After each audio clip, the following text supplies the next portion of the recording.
Well, happy President Obama Day to all who celebrate, because I don't know if there's anyone else that's worthy of being celebrated on this President's Day. Because here's the thing, he wasn't in the Epstein files and he didn't hold slaves. So that about sums it up for me and didn't start unnecessary wars and have Americans killed. So, when you start to tick things off your list onto what you would actually celebrate on President's Day, the list is small.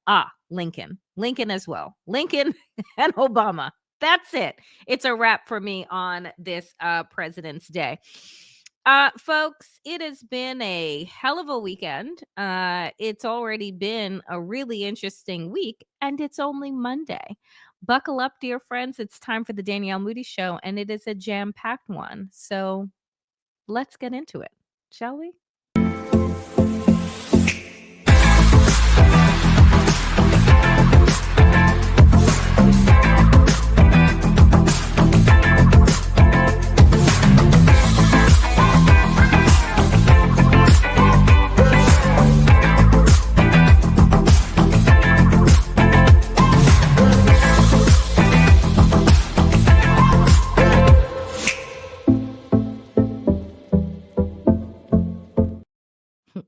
As I say, the bar is so low for presidents thanks to Donald Trump. I mean, that all the next one has to do, if we're all alive for the next one, will be not to shit themselves in public and string together a sentence. And I'm sure that they will be added to Mount Rushmore, because our presidency, our country in the toilet.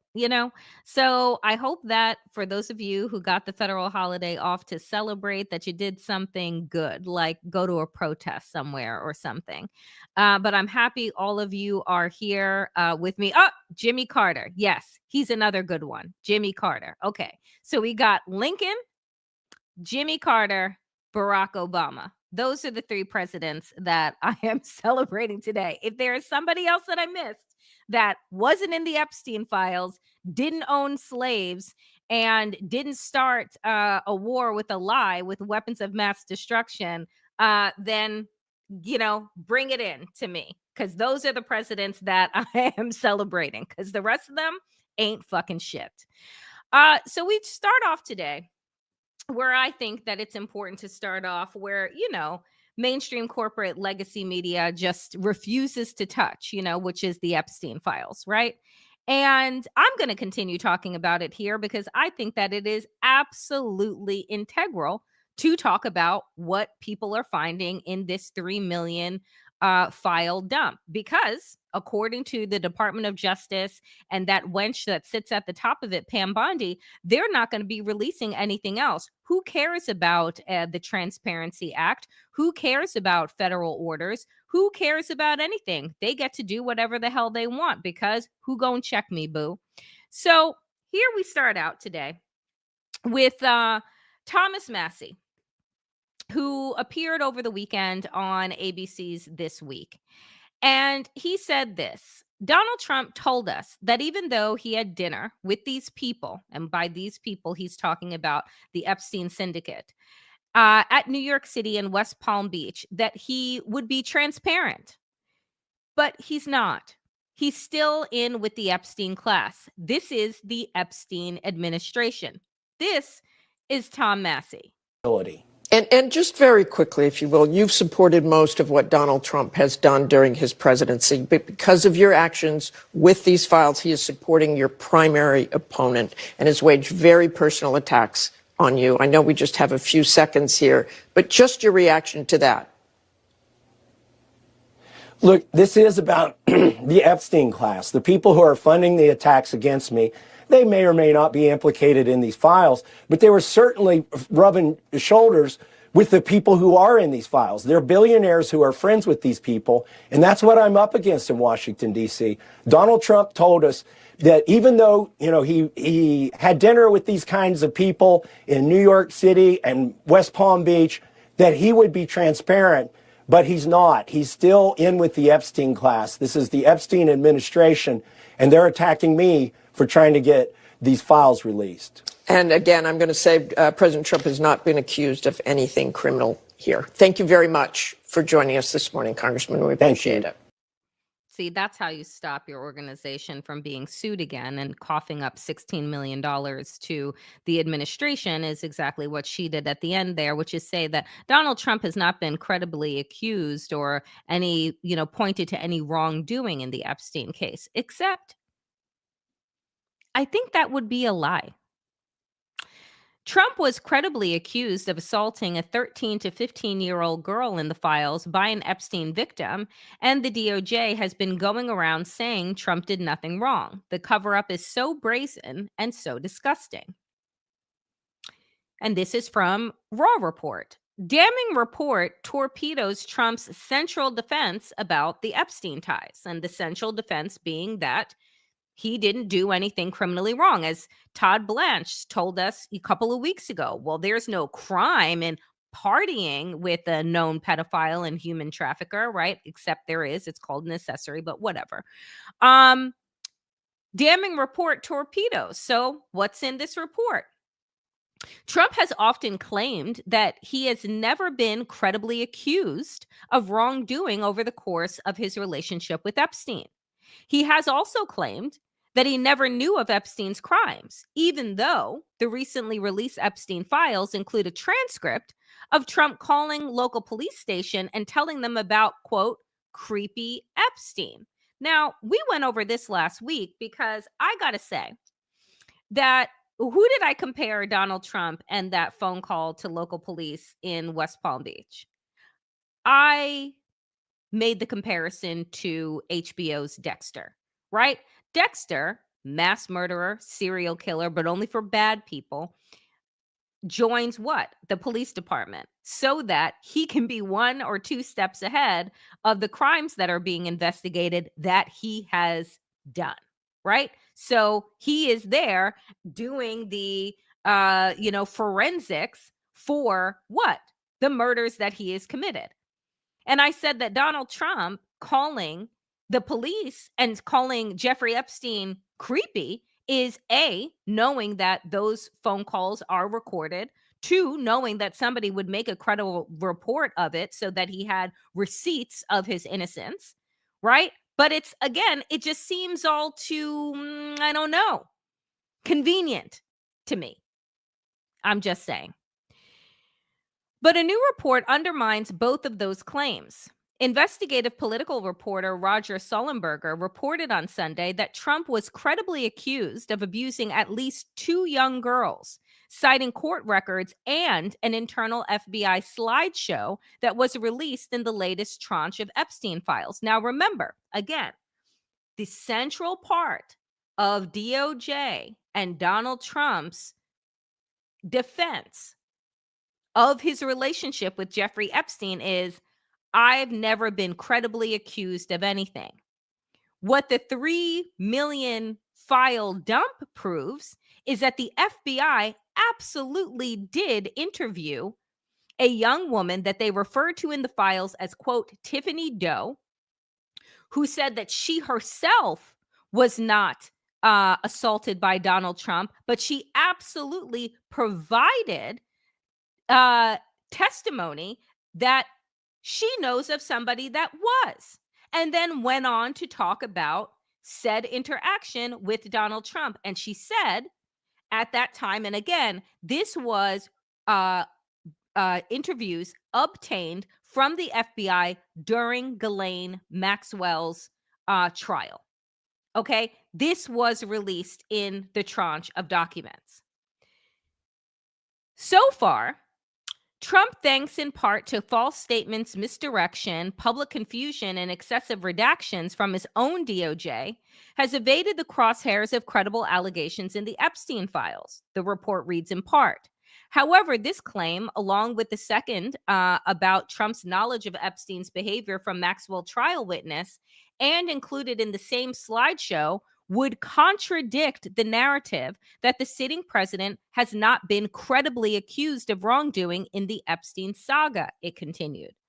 The report also mentions that Trump was at least partially aware of Epstein's crimes because of information provided by a witness who helped secure a conviction against Epstein's accomplice, Ghislaine Maxwell. So here it is from Roger Sollenberger. And for those that are watching on the Damn Digest on Substack, his report is on Substack available. FBI interviewed Trump accuser Epstein files show. The DOJ included the woman's allegations in a comprehensive 21-page internal slideshow presentation about the government's investigations into Epstein and convicted co-conspirator Ghislaine Maxwell, well as an internal email chain collecting information for the presentation. Her accusation is one of two about Trump that the FBI's Child Sex Trafficking and Violent Crimes Task Force noted on the slide, which listed a number of then non-public accusations involving prominent figures. Redacted. Stated Epstein introduced her to Trump, who subsequently forced her head down to his exposed penis, which she subsequently bit, the presentation says. In response, Trump punched her in the head and kicked her out. The victim would have been approximately 13 to 15 years old when this occurred. According to the presentation, this is again the internal FBI slideshow presentation. The alleged assault took place in the early mid 1980s, and the same woman who claimed to be an Epstein victim. So when they say that Donald Trump was not credibly accused, that is, in fact, a lie. Now, what they could say is that Donald Trump was accused and it was never investigated, because that, I'm assuming, would be the truth, is that you saw this slideshow in the FBI, you see this credible information, this testimony that was used to convict Ghislaine Maxwell, and you decide to just, not introduce it, not include it. And as you're seeing how legacy media is pretending that there isn't an entire Epstein syndicate and cabal that touches every single powerful industry and person that is a part of running this country, you can understand why you haven't heard of these things and why they included it in this 3 million file dump, in the assumption that people are going to be buried under this information for God knows how long. This is what Thomas Massie, Ro Khanna, and others are actually trying to get to the bottom of. Release all of the files, release all of the documentation, release the videos, release the pictures. If Donald Trump is innocent and this all, proves that he's innocent, then why wouldn't you want the documents to be released? Well, we know, because the more that we find out and the more that is released, the more you realize that the DOJ, as Representative Raskin said last week to the face of Pam Bondi, is you are involved in probably one of the largest cover-ups we have ever seen, like in centuries. That everything that this Department of Justice has done, everything the FBI has done, has been in coordination to ensure that Donald Trump never faces any penalties for his disgusting, horrible crimes. And again, we also know you knew exactly what Jeffrey Epstein was up to, because why else would a grown-ass man bring a child to Mar-a-Lago that isn't his child and say to Donald Trump, isn't this a good one? And then you all have a good chuckle about it. Why would Jeffrey Epstein be bringing little girls to Mar-a-Lago, to your disgusting fucking parties and events, if not to show off his latest prey? So the idea, again, that Donald Trump would call a local police department in West Palm Beach and say that Jeffrey Epstein was a creep, again, seems a bit like covering your tracks to me. Thomas Massey has continued, and he's receiving death threats. He is receiving social media attacks, and he is continuing to march forward. He says this in response to Jonathan Turley. Jonathan Turley writes, in conference, their colleagues specifically raised the danger of the release of entirely innocent names like the ones released by Kana on the floor. Yet these members refused the efforts to amend the petition despite concerns over precisely this danger. Again, when people are referring to the GOP as the guardians of pedophiles, this is how you sound. Oh, we don't want to release the names of innocent people inside of these files because what could happen to them?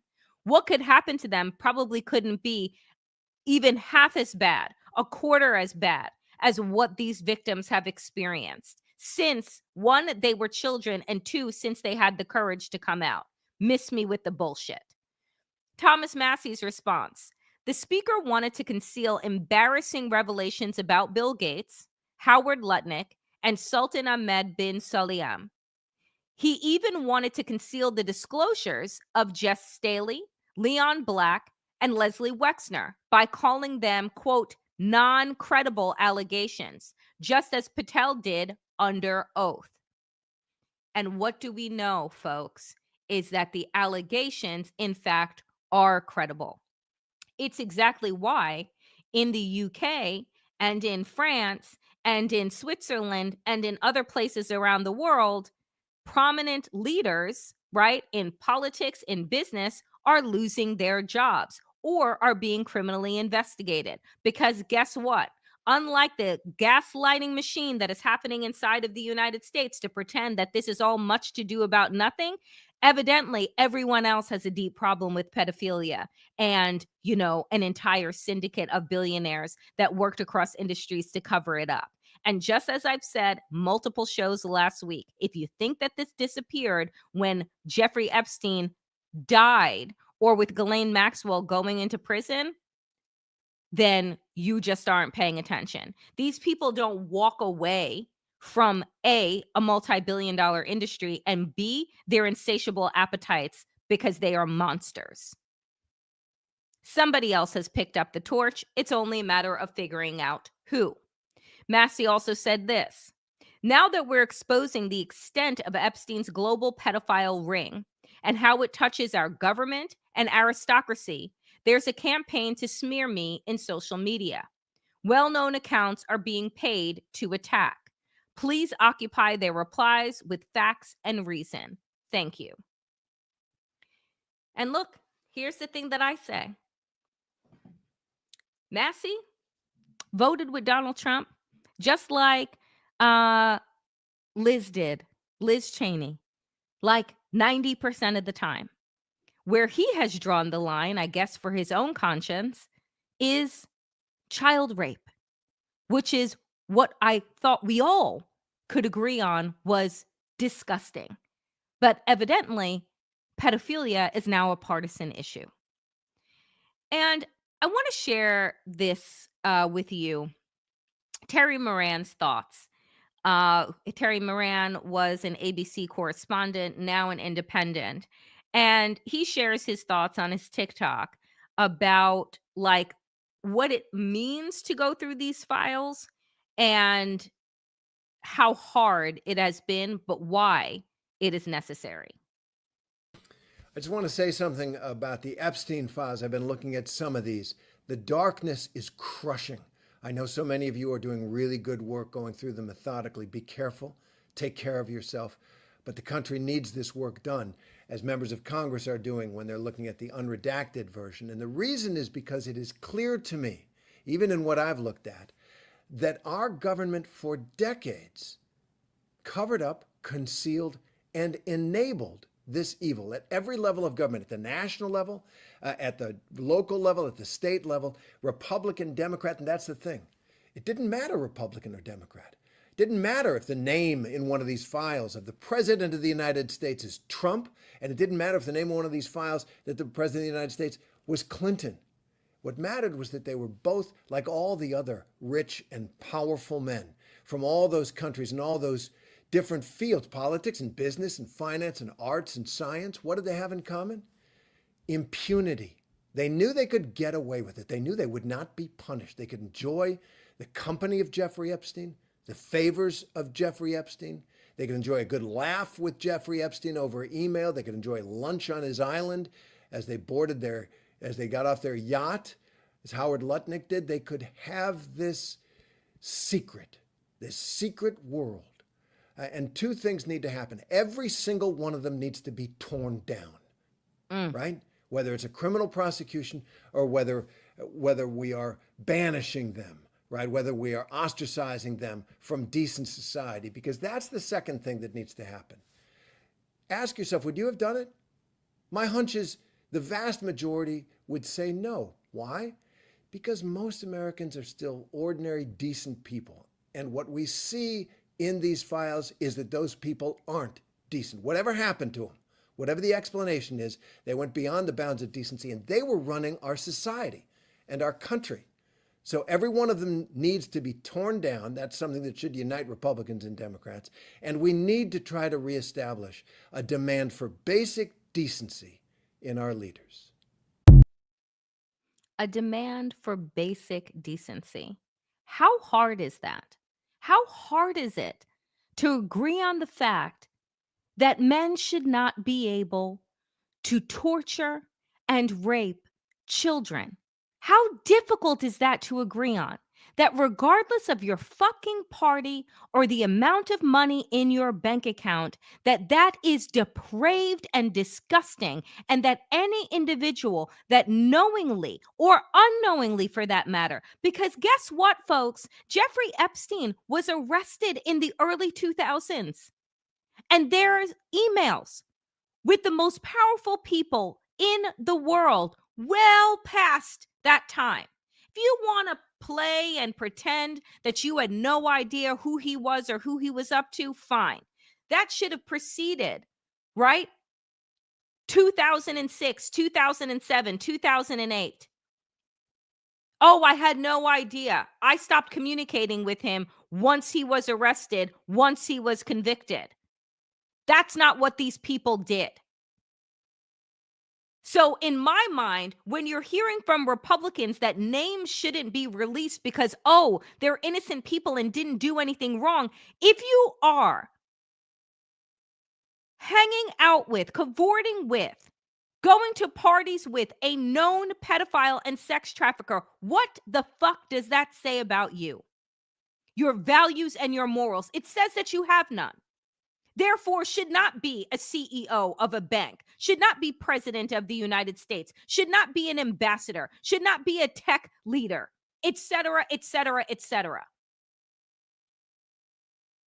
So the idea that we continue to give these people the benefit of the doubt, like, oh, I just went to his house for lunch. You knew what he was doing. Why? Because the fucking world knew what he was doing, because he was in the headlines. And so either you want us to believe that you are ignorant or stupid or both. Every single one of these people is complicit.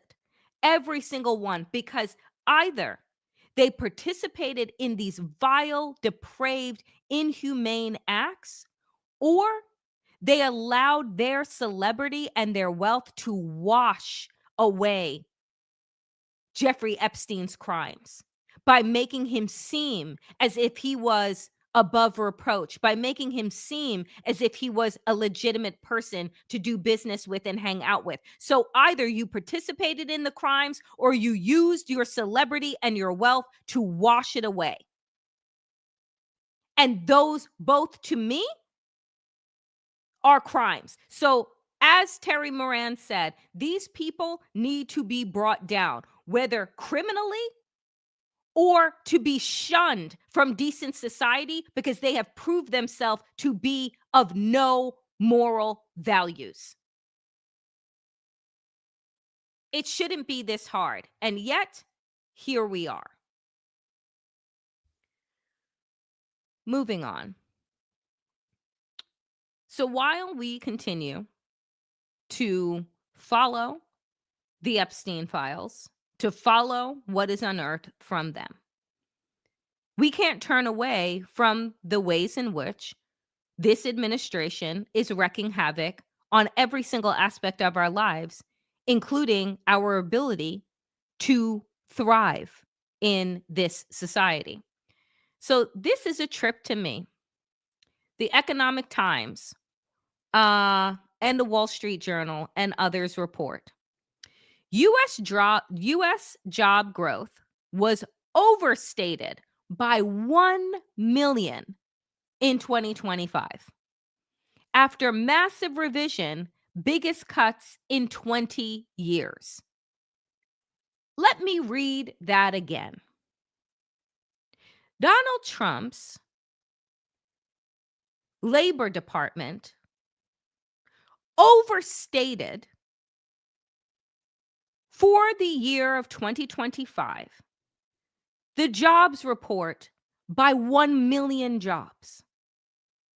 What? Also, I saw this as a post on social media and needed to go digging to see who covered it, what the backstory was. And it is incredible to me that once again, if this was a Democratic president and this is what happened, this is what your labor Bureau of Labor Statistics was putting out, you would be roasted for weeks on end. Asked about why you lied about the jobs numbers, asked about who was double checking them over and over again. This story was like buried. Buried. So you want to talk to me about who is complicit? Every single fucking outlet. For workers who have felt the job market cooling, because they are living in reality, the updated data now reflects that reality more clearly. Yes, because corporate legacy media wanted to give us the reporting from Trump's Labor Department as if they were going to tell us the fucking truth. And then just parrot it from them like, oh, yeah, so the jobs report is great. Meanwhile, when you are actually polling real people, what are they saying? The complete and total opposite. So who are you going to believe? The administration that has fired statisticians because they don't like the numbers? Tried to sue different polling offices because they don't like the numbers? Or the actual people that are suffering and telling you that they're suffering, but you're gaslighting them into saying, oh, no, you're fine. Daniel Zhao, chief economist at Glassdoor, told New York Times that, quote, we've been hearing from workers that the job market is not working for them for some time. Adding, the anecdotes are starting to align with the data. Oh, you mean the data that is being suppressed? And so now you're actually listening to the lived experiences of people who have been fired, who have multiple degrees and can't find work. And now it's like, maybe something is awry here. The revisions paint a picture of a labor market that has been stuck in what economists describe as a, quote, low hire, low fire environment. While the unemployment rate ticked down to 4.3% in January, hiring slowed sharply, making it harder for unemployed Americans to find work. Here is the thing. When they are talking about the national jobs rate of 4.3%, what's not being taken into consideration is when you break those jobs numbers or those unemployment numbers down by race. Because Black people, particularly Black women, their joblessness is hovering around over 8%. Over 8%, worse than what happened during COVID. And why is that? Oh, well, the country's being run by a white nationalist who has told you that if you are engaging in any diversity, equity, and inclusion, then I'm going to sue you. So, what did those corporations do? Well, they fired a bunch of people on top of the federal government, which was the largest employer for Black and brown people to get into middle class, who was culled by quote unquote Doge? Black women. So, when you take that into consideration, understand that these numbers that they keep lying about are going to get worse because they are only telling us part of the story.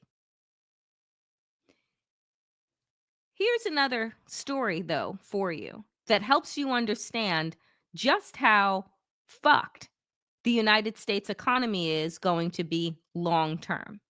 That this isn't just about what Donald Trump is doing to us right now, it's about what is going to happen for generations to come. Peep this. Reporting from Politico. Carney, you know, the PM of Canada, Carney constructs a mega anti-Trump trade alliance.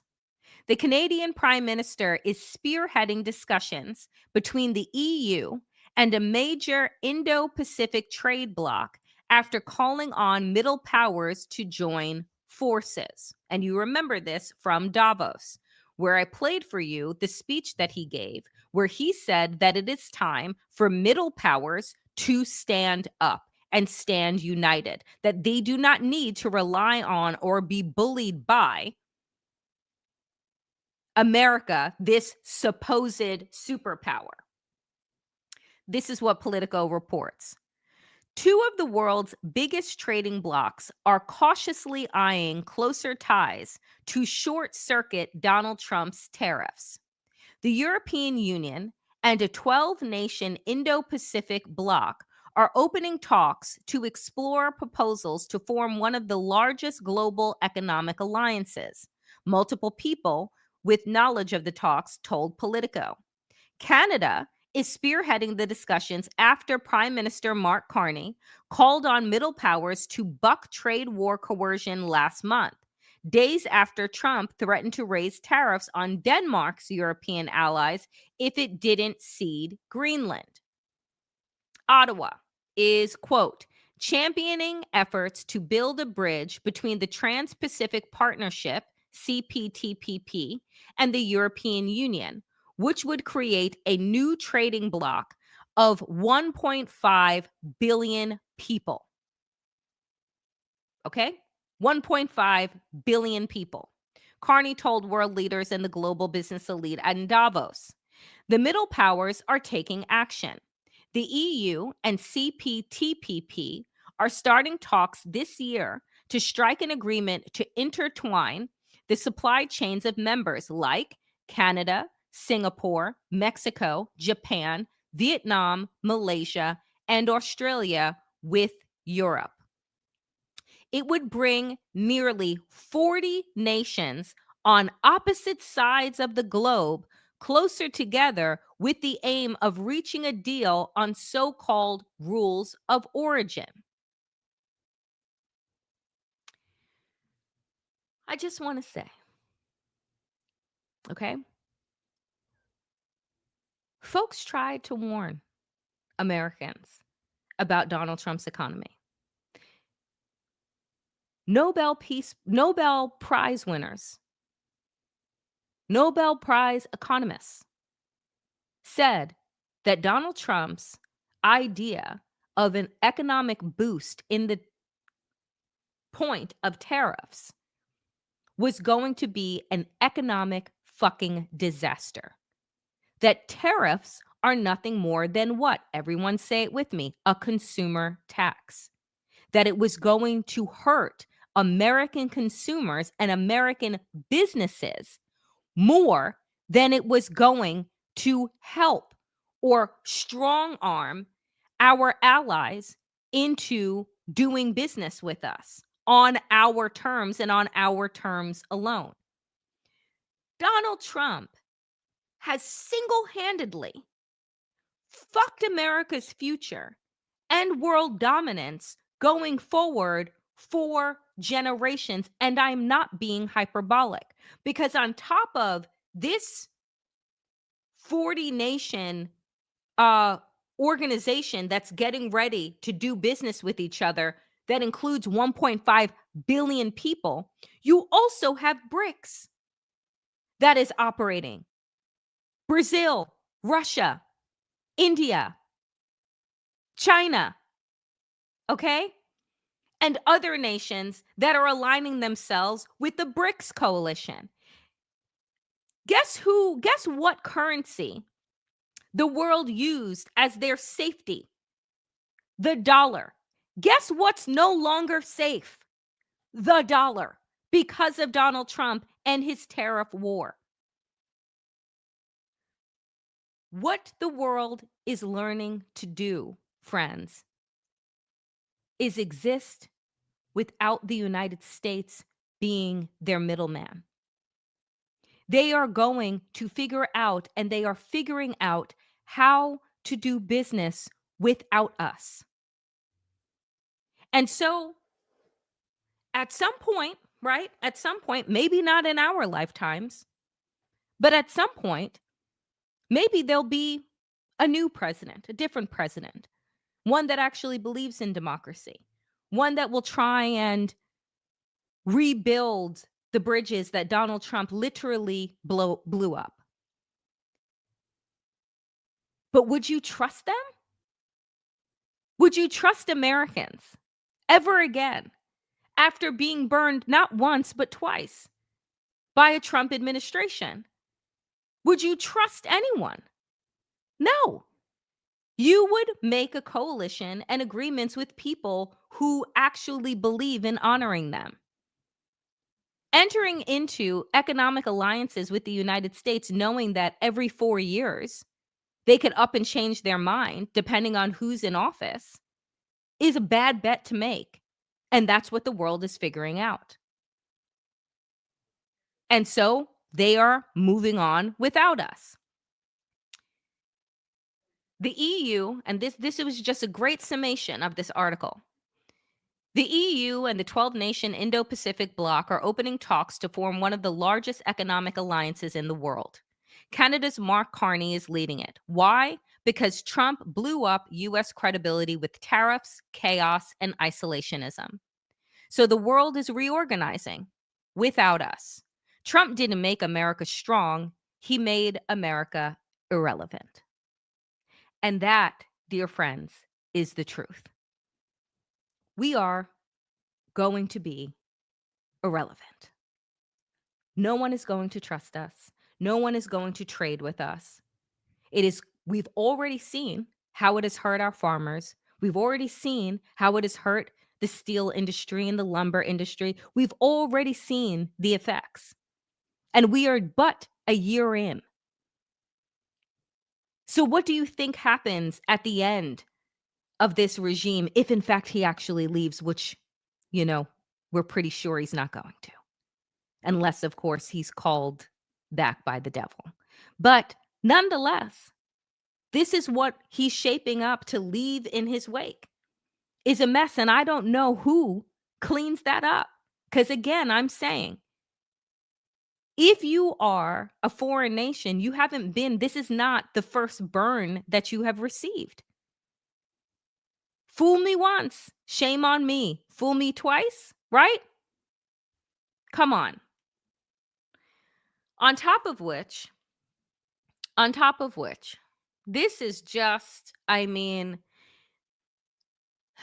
this ruling by a federal judge today just kind of proves where we are for those that, again, believe that people like myself, who have been screaming from the rooftops for the past 10 years, have been hyperbolic. We've been called Chicken Little. Don't listen to them. It's not going to be that bad. Okay.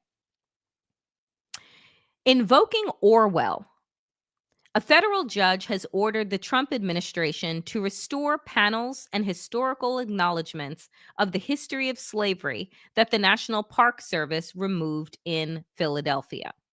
Oh, yes. Yes, yes, yes. And so let me read what the decision from the judge said. Judge opened up with a quote from 1984. All history was a palimpsest, scraped clean and reinscribed exactly as often as was necessary.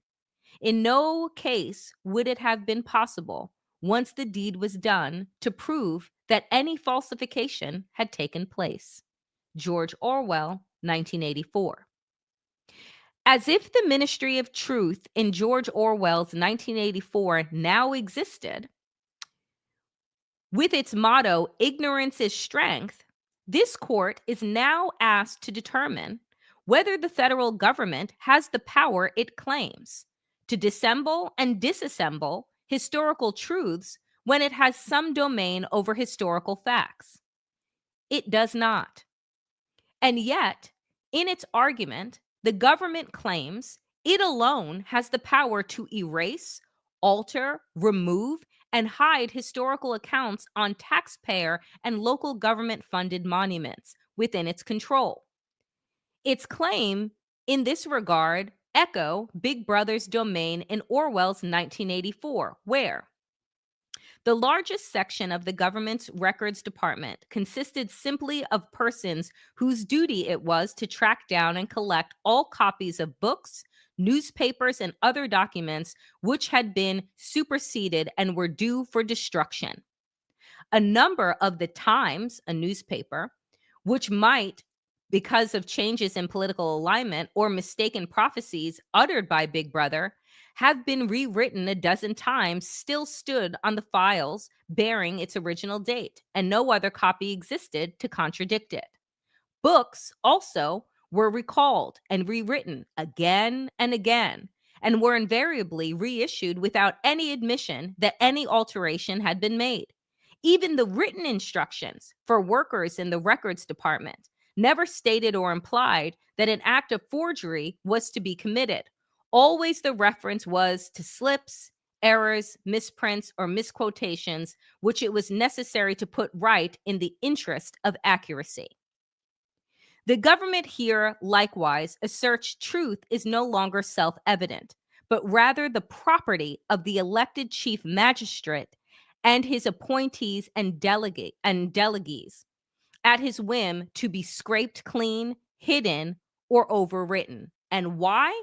Solely because, as defendants state, it has the power. At oral arguments, defendants insisted, although many people feel strongly about this one way, other people may disagree or feel strongly another way. Ultimately, it is in the context that the government gets to choose the message it wants to convey. If that ruling does not make every hair on your body stand the fuck up, how long have we been saying that we are living inside of George Orwell's 1984? How long have we been talking about what the primers of fascism do? You discredit academic institutions. You throw journalists in jail. You burn books. You do away with truth, and you create your own alternative facts. You erase history, and in its place, you put whatever it is that you want. Donald Trump has systematically been doing this. Just last week, here in New York, he ordered the removal of the rainbow flag from Stonewall, the site of the first riot that would start the gay liberation movement before it became the LGBTQ plus movement. New Yorkers and our representatives bucked this administration, held a ceremony, and put the flag back up. But if you go to the website,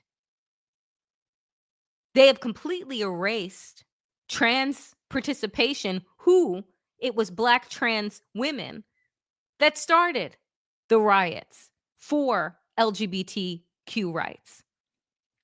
But you see, what Donald Trump is doing and what he's been doing over the last year, while, right, we're distracted by so many things, is erasing history and rewriting it, is removing plaques that acknowledge slavery, that are acknowledged markers around this country, that people who go take pause and understand the totality of America's history, not just the white greatness that Donald Trump wants to lift up or those that he has just appointed. You see, legacy media wants to say that the appointees that Donald Trump are putting forward avow white identity and nationalist politics. No, here's an easier way to say it. Donald Trump is appointing white nationalists to his government because it is a white nationalist government.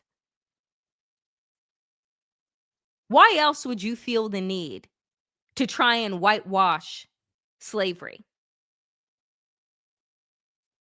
Why else would you feel the need to try and lift up white greatness and erase all of the contributions and the accolades of Black people, people of color, women, queer people, ability diverse people? Like, why?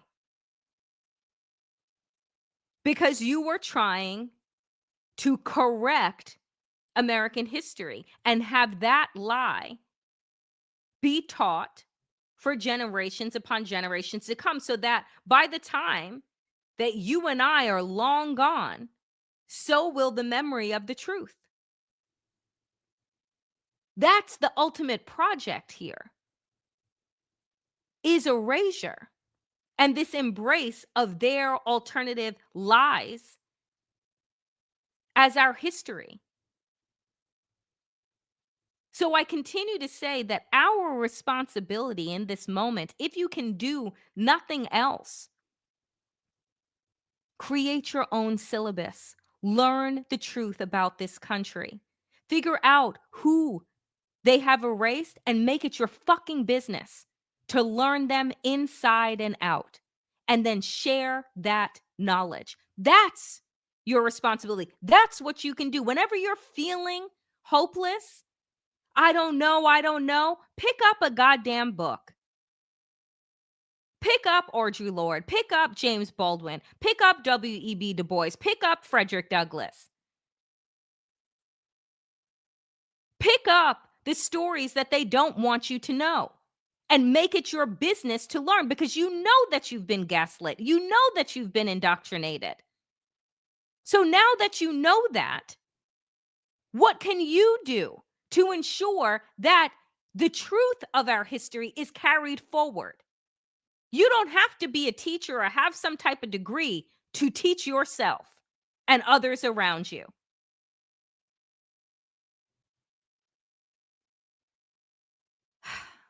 All of this leads me today. Donald Trump being credibly accused in the Epstein files. The world creating a new economic coalition without us. The true jobs report of 2025 that shows just how in the shitter America is. And the lies, right, that legacy media continues to parrot. So where does that leave Donald Trump right now?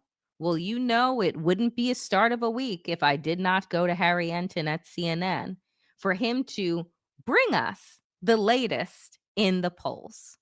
And so, dear friends, here we go.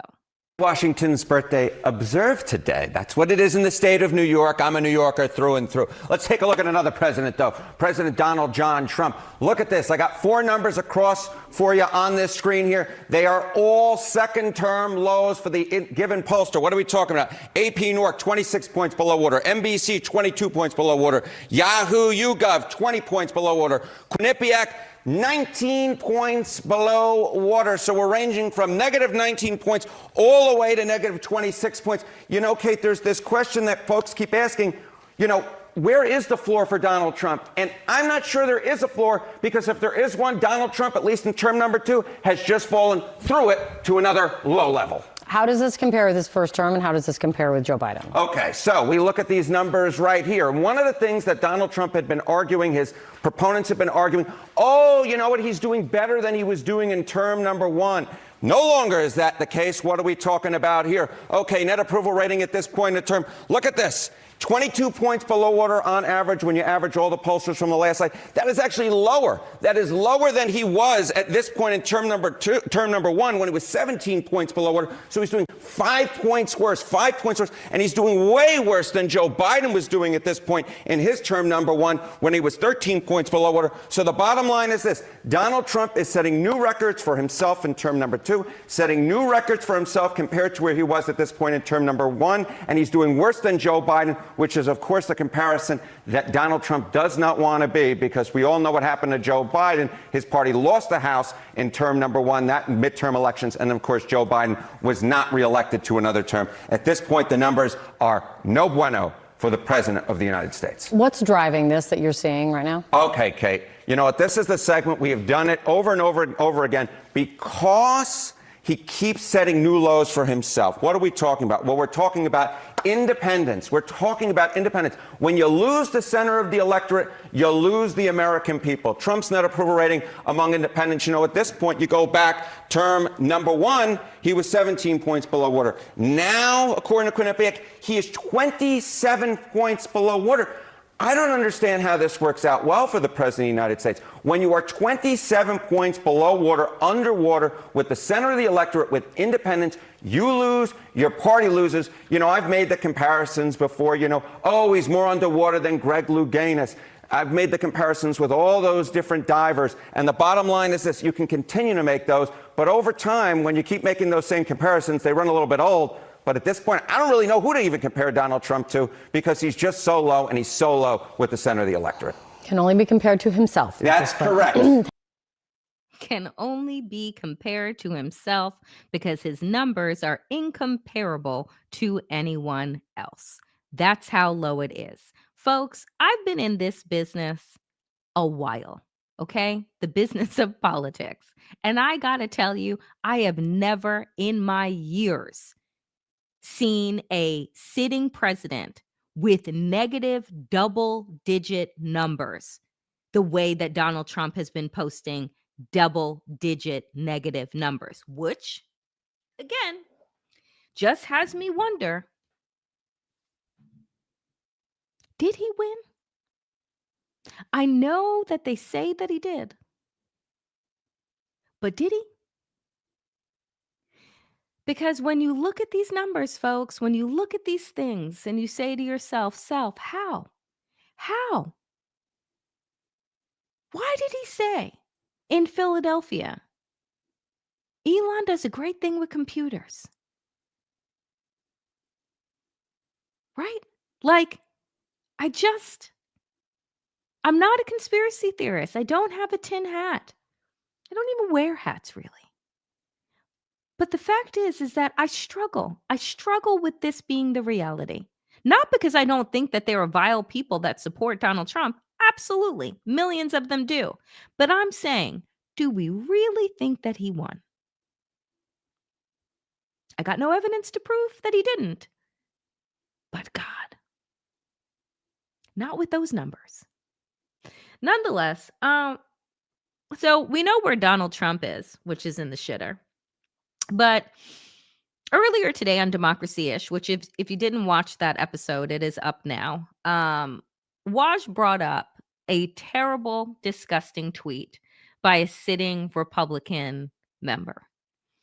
And at the time that the tweet had gone up, I hadn't seen nobody in leadership, and correct me if I'm wrong, but as of the time that I went on air, no one in leadership had actually condemned what had been said.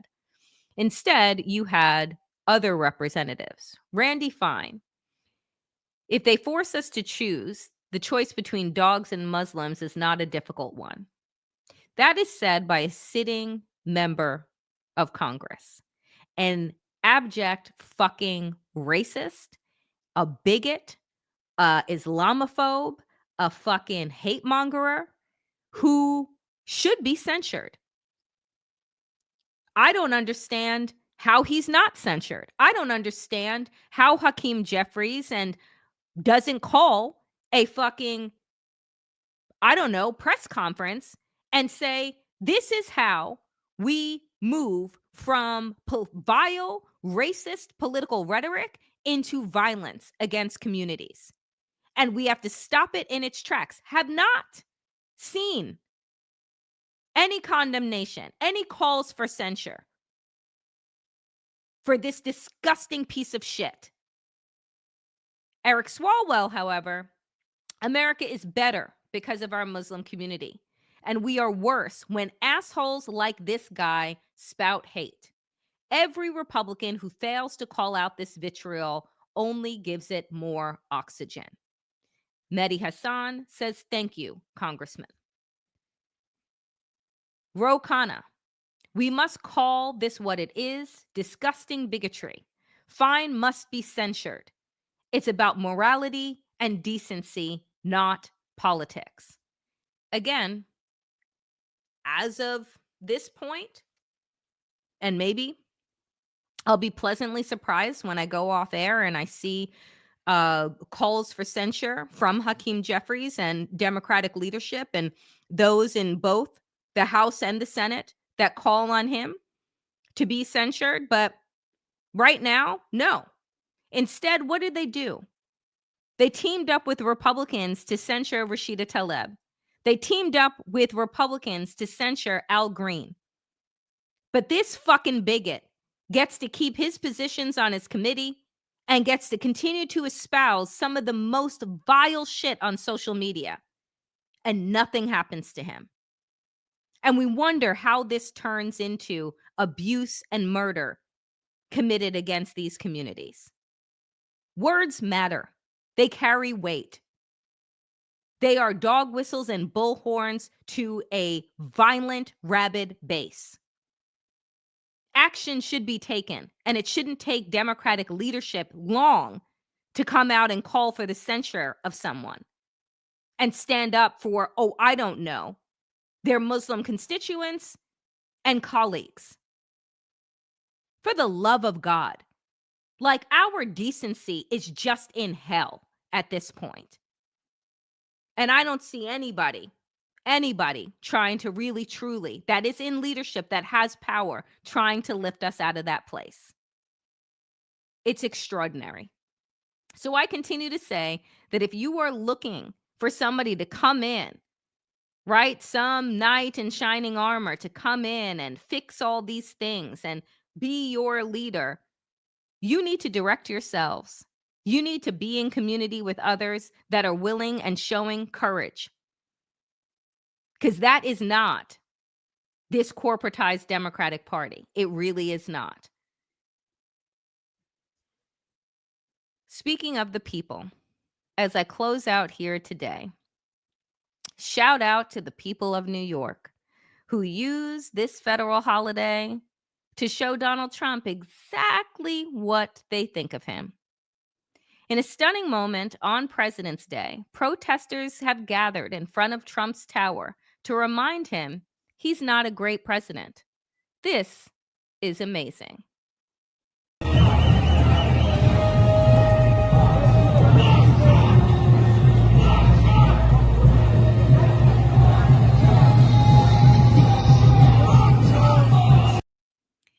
The crowds were so big that they needed to open up another street for the protesters.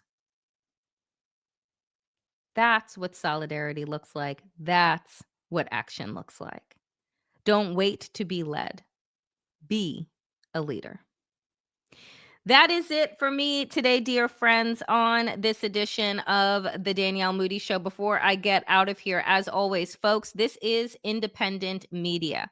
I am able to do this work because of all of you liking, commenting, subscribing, feeding the fairies in the algorithm and getting this show and this channel into as many feeds as possible. So if you do not have the resources, right, to provide Just like, comment, and subscribe. Share this show with your networks. It seems like a low lift. It is a low lift. Hit the bell. It costs you absolutely nothing on both my Substack and right here on YouTube. That's it. My commentary, my information, my channels are free because I believe that critical thinking dies behind a paywall. But if you have the ability to become a paid member of my YouTube channel, to become a paid member of the Damn Digest over on Substack, do consider doing so. And so I want to shout out the folks that sent over super stickers and super thanks. Thank you, Cat Herder, for your $10. Thank you, Eternal Energy, as always, for your house music and for your generosity. Kat, thank you so much for the $4.99, and Megan coming in huge for $99.99. Every single dollar helps, friends. Every single dollar helps, as does every single like, comment, and share. I will be back here tomorrow, 5 p.m. Eastern, when I will be doing Town Hall Tuesday at the end of the show. Last week, folks, I just was all over the place. Poor Susan was in the chat trying to remind me, and I was so focused on my web work and connecting all of these dots for you that I was like barely looking over in the chat. And so I missed her cues for me. But tomorrow, Town Hall Tuesday, right after the show, come with your questions, and I will get to as many as I possibly can. As always, dear friends, power to the people, and to all the people power. Get woke, stay sane, and in these extraordinarily dangerous times, dear friends, do stay safe. I will see you back here tomorrow, 5 p.m. Eastern. Take care of yourselves and take care of each other. Be well.